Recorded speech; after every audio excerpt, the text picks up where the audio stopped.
everybody, and welcome to Spread the Light. I'm coming to you a little bit earlier than usual today and next week, simply because some scheduling timing. Catching a plane today. Next week I'll be speaking to you from France, from the ashram, where I am very fortunate and thrilled to participate as a member of the teaching team for my school for spiritual growth in the French Alps with my teacher. I'll be speaking to you from there next week and the week after that. Thanks for joining me. This is Spread the Light. This is a series that I've been doing since April to empower us, all of us, to recognize and embrace and go with spiritual law, and to understand that there is advantage and opportunity in every situation that we could possibly face, and particularly when the curriculum of our lives seems rigorous, as it often does these days, that there is actually no better opportunity for us to grow, for us to learn, to empower ourselves, and to actually step into a greater light, to step into a greater dimension of our being. So this series is designed to help you recognize and harness spiritual law so that you can do that at every opportunity, because this is a really exciting time for all of us, and it's important to view circumstances in the light that they are for our highest good, absolutely for our highest good, and that we are held in the embrace of a benevolent universe that wants us to grow, that wants us to expand. And so that's what I dedicate this series to, reminding all of us that that is the case and that is the truth. And as long as we see it that way and cultivate that as part of our experience, it will be our experience. So last week we were talking about the dark night, the so-called dark night of the soul, and how we all are going to face that sooner or later. And it's not a question of if, but when. We're really exploring, every time we get together on Spread the Light, we're really exploring the technology, because there is a spiritual technology that can help us to not only survive but thrive, especially during difficult times.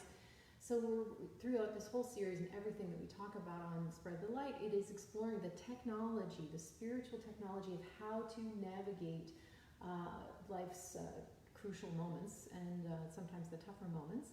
And so, a dark night, whether it's your own personal dark night or whether it's a dark night that we're all going through together as a humanity, is inevitable.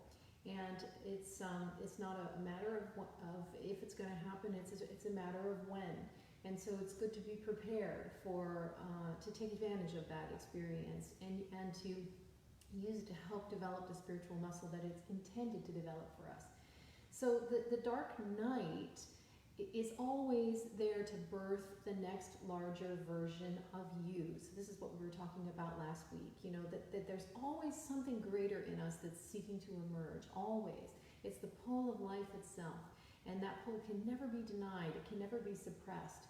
And so what appears to be a dark night, and what can very much feel like a dark night, implicit in that is this energy of life which is seeking expansion. And so there's always something greater that's seeking to emerge from within you in any experience, and particularly with a dark night experience. So how we navigate the dark night is really essential to our evolution, to whether we allow a situation to take us down into the depths, into the darkness, and perpetuate suffering around it, or whether we allow it to take us up, to springboard us into a higher level of being eventually.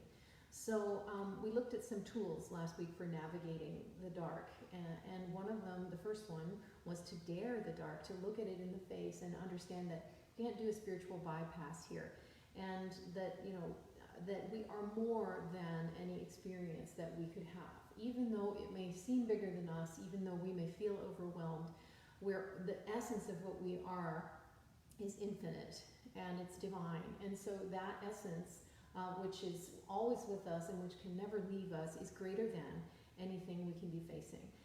And we also talked about how important it is to get the gift in any situation like this. So we may not have wanted this experience. We may, have preferred that it not happen, but if we look for the gift, most of us can say that we would want the person that we became in the process of a dark night experience, what it taught us, what we learned, and how it helped us to become better. So this week we're going to be considering the hero's journey, the fact that you and I are the heroes of our own life. And we go through a journey. This is part of our exploration into the understanding of how we develop the tools for traversing tougher times, rigorous content in our lives, as many of us are facing now, especially when to our surface mind, or the part of us that, our functional mind, the part of us that's used to interacting in the world, may perceive things as being really bad, or that all is lost, right? So we're looking at a different way of viewing that. So let's consider first 3 spiritual principles that can support us as we're going through this journey and as we're navigating anything that feels like a dark night. Understanding that what we're actually on is a hero's journey, and that we are the hero of our own journey, and that we can triumph and transcend in any circumstance. 3 spiritual principles that are helpful to support us as we're going through any experience like this. So the first one is the building of spiritual muscle. The building of spiritual muscle is, we build spiritual muscle just the same way we build physical muscle, and that's by picking up and lifting or carrying something that is heavier than we're used to, bigger than we're used to carrying. And what we learn in the process is that we're actually bigger than the thing that we just picked up. And it gets easier. It doesn't mean that there aren't times that we prefer things to be different, but that these are the times that grow us if we let them. That's the first principle. The second principle is to take the long view, to understand that as we are all in our own story and as we're all on a journey, we are, there are many chapters in our book. Sometimes we're going through a dark chapter, but it's just a chapter. It's not the whole book.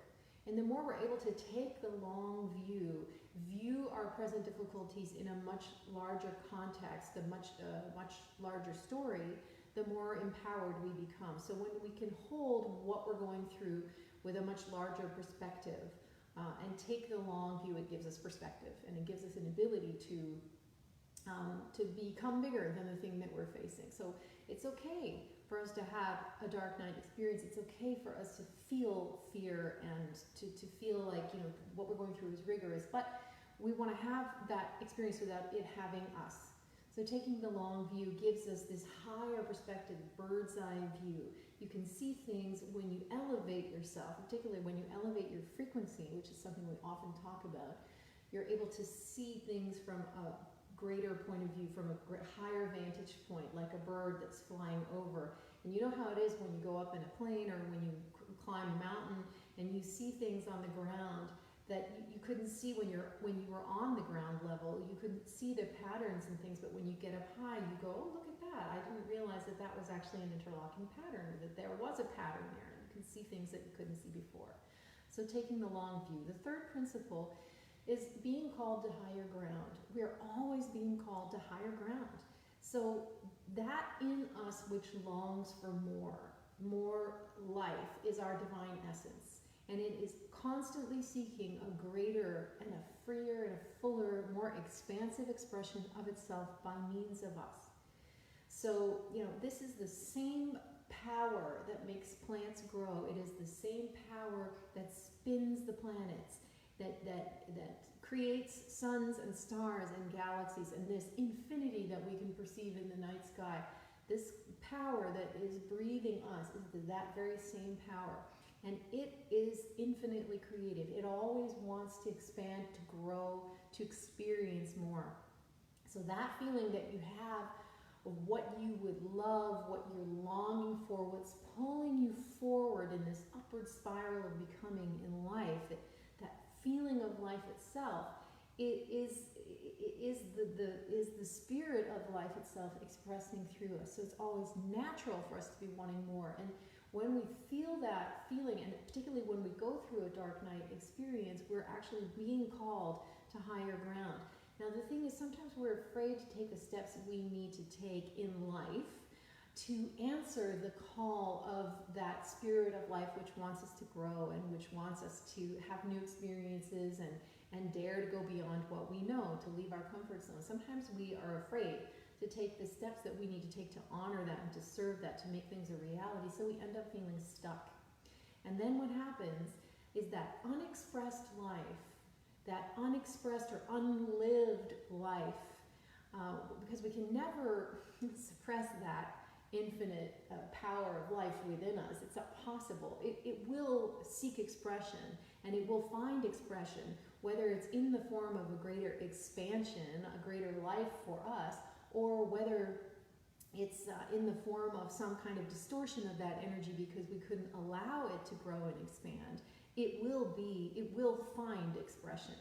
And so when we are stuck and we don't take the steps that we need to take to honor that spirit of life within us, life intervenes.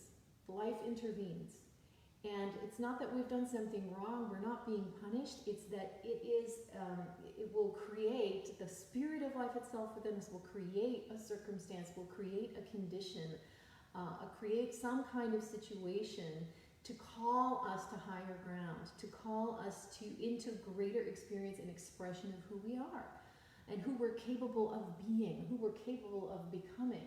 And that spirit of life is for us if we say yes to it. So recognizing that we're always being called to higher ground, no matter what the circumstances, can really empower us when we're facing something that seems very rigorous or very difficult or scary.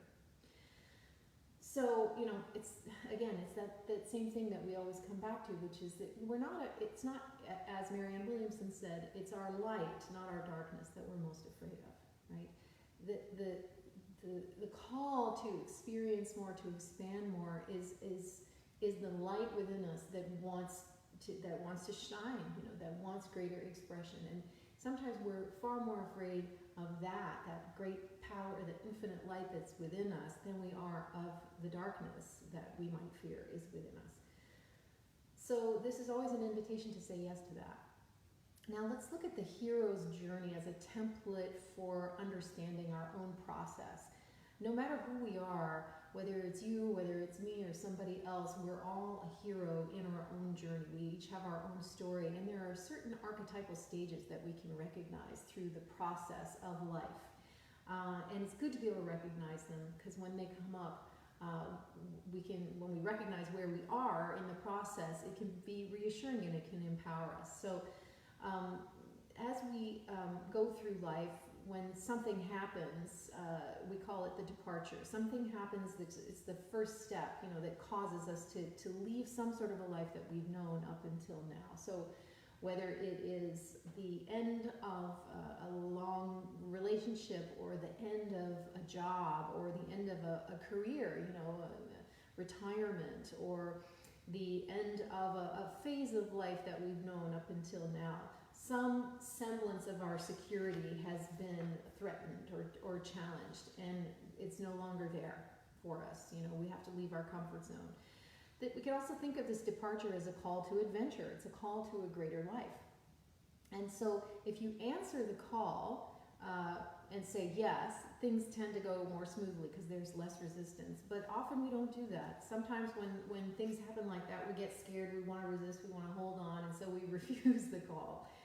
So if we refuse the call, then the life that is seeking greater expression through us, that life that I was just talking about, that's constantly seeking that freer and fuller and more expanded expression, is going to ramp up the circumstances until the circumstances get bigger than our refusal.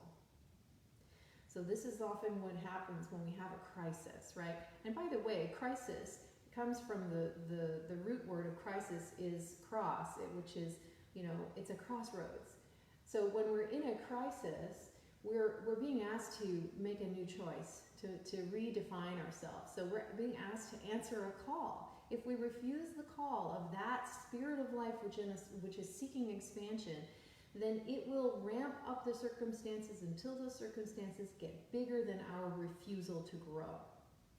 And it will look like something external to us is happening. It'll look like something outside or beyond our control starts to happen. But actually it's us. It's us instructing us. It's us speaking to us. It is our soul communicating with us and saying, step into a greater light, step into a greater experience. So, Joseph Campbell called it supernatural aid. It is actually the aid of our soul and the aid of life itself that is coming to support us in becoming more and saying yes to the being more than we ever thought we were. That's the truth.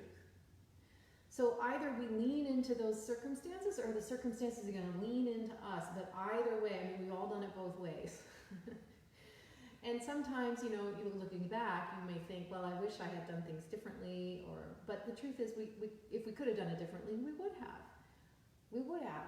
But we did as well as we could, as well as we knew how, with the information and the level of awareness that we had at the time. So in the hero's journey that we're all living here, we get a call at some point to become more. And we're going to answer that call either willingly or unwillingly, but we're going to answer it one way or another. That's the departure.